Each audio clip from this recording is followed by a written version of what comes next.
যেভাবে ভালো কাজ করলে সওয়াব পাবেন, ঠিক একইভাবে সে যদি রাষ্ট্রীয় টাকা চুরি করে, রাস্তার টাকা চুরি করে, কাবিখার টাকা চুরি করে, তার ভাগ মনে হয় পাবেন না। নাকি ভালোটা লইতে চান, খারাপটা লইতে চান না? ব্যাপারটা কিরকম? কি বলেন এরকম? তার মানে কি বলেন? এখন আপনাদের কাছে আমার প্রশ্ন, আপনারা কি ভাও গুণা নিতে চান? কথা বলেন, হাত জায়গায় বলেন, আপনারা কি ভাও গুণা নিতে চান? আমরা এতদিন ভোট দিয়ে ভাও গুণা নিয়েছি, এখন আর আমরা ভাও গুণা নিতে বলেন, নিতে চান? আমরা ভাও গুণা নিতে চাই না। প্রিয় ভাইরা আমার, ৭১ থেকে ২৪, ৭১ থেকে ২৪, ৫৪ বছর হলো বাংলাদেশ স্বাধীন হয়েছে। এই ৫৪ বছরে আমাদের বাংলাদেশ উন্নতর দিকে হাঁটা শুরু করেছে, নাকি আমরা ঋণের বোঝা মাথায় নিয়ে বেঁচে আছি? কোনটা? ঋণের বোঝা মাথায় নিয়ে বেঁচে আছে। আজকে ৫৪ বছর হলো। এই ৫৪ বছরে বর্তমান প্রত্যেকটা নাগরিক, আমরা যারা বেঁচে আছি, আজকে যে জন্মগ্রহণ করবে, এই নাগরিক, প্রত্যেকটা নাগরিক বিদেশের কাছে লক্ষ লক্ষ টাকা ঋণের বোঝা মাথায় নিয়ে আমরা জন্মগ্রহণ করি। কথা কিনা ভাইরা আমার? প্রত্যেকটা নাগরিক আমরা লক্ষ লক্ষ টাকা ঋণের বোঝা মাথায় নিয়ে আমরা জন্মগ্রহণ করি। তাহলে এই ৫৪ বছরে, এই ৫৪ বছর যারা বাংলাদেশ শাসন করেছে, তারা বাংলাদেশকে দুর্নীতির দিক দিয়ে চ্যাম্পিয়ন করেছে, চোরের দিক দিয়ে চ্যাম্পিয়ন করেছে। কথা ঠিক না ভাইরা?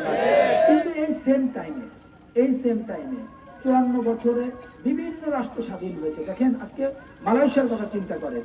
মালয়েশিয়া স্বাধীন হয়েছে ১৯৬৩ সালে, বাংলাদেশ স্বাধীন হয়েছে ৭১ সালে।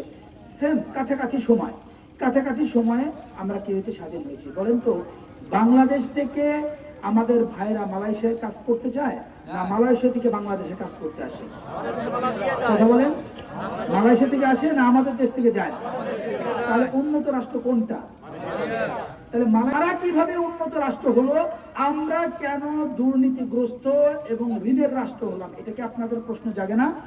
কথা বলেন, জাগে না? আমাদের পার্শ্ববর্তী রাষ্ট্র চায়না, চায়নার কথা চিন্তা করেন।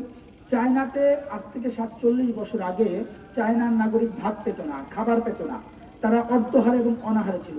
কিন্তু ৪৭ বছর বয়সে চায়না পুরো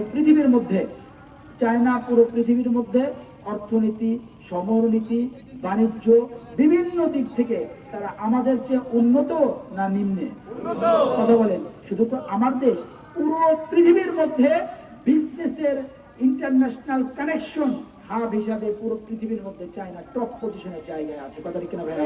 এখন বলতে পারেন, তাদের নেতা নেত্রীরা এই ৫০-৬০ বছর কি ম্যাজিক দেখিয়েছে, যে ম্যাজিকের কারণে তারা পুরো পৃথিবীর মধ্যে উন্নত রাষ্ট্র হয়েছে, আর আমরা হয়েছে ঋণের রাষ্ট্র, চোরের রাষ্ট্র। কথা ঠিক না ভাই? এটা আপনাদেরকে হিসাব মিলানোর দরকার না?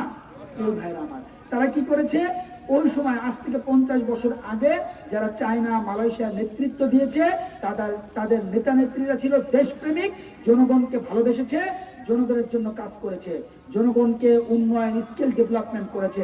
এই জন্য তারা উন্নত রাষ্ট্রের দিকে তারা ধাবিত হতে পেরেছে। কিন্তু আমাদের নেতা নেত্রীরা কি করেছে দেখেন, আমার দেশের নেতা নেত্রীরা এমপি এবং মন্ত্রী নির্বাচিত হওয়ার পরের দিনই কিভাবে বাংলাদেশের টাকা চুরি করে বিদেশে বাড়ি বানানো যায়, বেগম পাড়ায় বাড়ি বানানো যায়, আমেরিকা লন্ডনে বাড়ি বানানো যায়, এই বুদ্ধি নিয়ে তারা চলে। ঠিক না ভাইরা আমার?